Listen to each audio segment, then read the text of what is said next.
సంవత్సరాల తరబడి ఎన్ని మందులు వాడినా మీ మోకాల నొప్పులు తగ్గట్లేదా? ప్రాణ పెయిన్ క్లినిక్ లో అత్యాధునిక చికిత్స. స్వామి చాలా పవిత్రంగా చూస్తాము. చిన్న పిల్లలకు కూడా ఆ లడ్డు చాలా ఇష్టంగా తింటారు. తర్వాత మొత్తం లడ్డు అంతా కూడా తినేస్తుంటారు పిల్లలు కూడాను. స్వామివారికి పెట్టడంతో పాటు చిన్న పిల్లలకు కూడా ఇప్పుడు రకరకాలైన మనందరం కూడా పవిత్రంగా భావించేటువంటి లడ్డు, కొన్ని కోట్ల మంది అది. పైగా ఇంకోటి వెజిటేరియన్స్ ఉంటారు, వాళ్ళందరికీ కూడా ఈ జంతు కొవ్వు లేకపోతే ఫిష్ ఆయిల్ ఇవన్నీ వెళ్తే అది నాన్ వెజ్ అయిపోయే పరిస్థితులు కూడా ఉంటాయి కదా స్వామి. ఏంటి అన్యాయం, ఏంటి దారుణం అసలు? ఏం చేస్తామా, కలికాలం కొంతమంది ప్రబుద్ధుల వల్ల, కొంతమంది యొక్క ప్రలోభాల వల్ల, ధనాశ వల్ల ఇట్లాంటివి జరుగుతూ ఉంటాయి. ఇది స్వామివారి నిర్ణయమో ఏమో, వాళ్ళు ఆ తప్పులు చేసి శిక్షలు అనుభవించడం కోసం ఇట్లాంటి అవకాశాలు వాళ్ళకు ఇస్తున్నారేమో భగవంతుడు అనుకుంటాను. కానీ ఇక మీద జరగకుండా చూసుకోవడం అనేది మన కర్తవ్యం. స్వామి మీరు అక్కడ చూసుంటారు కదా, అసలు ఆ లడ్డు ప్రసాదం అనేది ఎక్కడి నుంచి వచ్చి ఎట్లా తయారవుతుంది స్వామి? ఎన్ని రకాలైనటువంటి టెస్ట్లు అవుతాయి స్వామి? ఒకసారి చెప్పండి, గతంలో ఎలా జరిగేది మీరున్నప్పుడు? అందులో ఏమి భేదాలు, అందులో ఏమి డిఫరెన్సెస్ లేవమ్మా. మామూలుగా ముందు జరిగినట్టే, ముందు ఎక్కడ చేస్తున్నారు అక్కడే చేస్తున్నారు, ఎక్కడ నైవేద్యం పెడుతున్నామో అక్కడే నైవేద్యం పెడుతున్నాం, ఎక్కడికి అమ్ముతున్నారో అక్కడే అమ్ముతున్నారు. కానీ ఈ కల్తీ నెయ్యి వల్ల లడ్డు యొక్క పవిత్రత పోయింది, రుచి పోయింది, వాసన పోయింది, షెల్ఫ్ లైఫ్ పోయింది, నిలవ ఉండడం లేదు. ఇవన్నీ లోపాలు జరగడం వల్ల ఇందులో ఏదో కల్తీ జరిగిందనే అనుమానం చాలా మందికి వచ్చింది. చాలా రోజులుగా ఇది జరుగుతూ ఉంది, కానీ ఇప్పుడు బయటపడి దీనికి పరిష్కారం ఏంటి ఒక్కసారి ఫైనల్ గా చెప్పండి స్వామి, పరిష్కార మార్గం ఏంటి?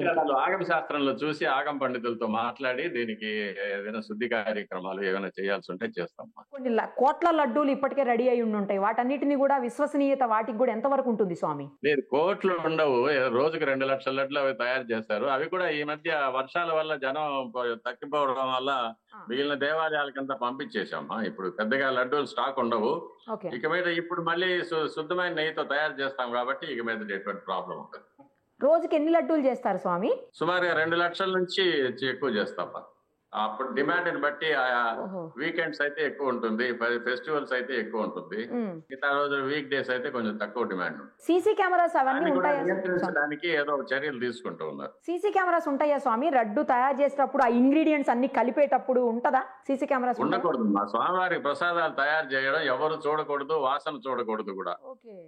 స్వామివారికి నైవేద్యం అయ్యే వరకు. కానీ ఇంత అపవిత్రం అయిపోయిన తర్వాత ఏం చెప్పాలి స్వామి, ఎట్లా చెప్పాలి అసలు? కొన్నిటికి సమాధానాలు చెప్పలేమమ్మా.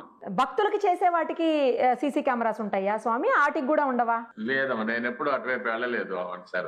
సరే స్వామి, దీనికి పరిష్కారం ఏంటో ఫైనల్ గా చెప్పేయండి స్వామి, ఎట్లా పరిష్కారం ఏంటి మీ ఉద్దేశం ప్రకారం? ఆగమ పండితులతో కలిసి ఆగమ శాస్త్రాన్ని చూసిన తర్వాత దీనికి ఈ అపచారానికి ఎటువంటి శుద్ధి కార్యక్రమం చేయాలనేది మేము నిర్ణయించుకుంటాము. తర్వాత మన భక్తులందరికీ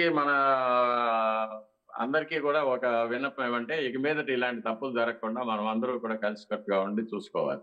భగవంతుడి సేవలో భాగంగానే ఇది చూసుకోవాలి. Thank you Swami, thank you so much. Suman టీవీలో మీ పర్సనల్ అండ్ బిజినెస్ ప్రమోషన్స్ కోసం కింది నెంబర్ కి కాంటాక్ట్ చేయండి.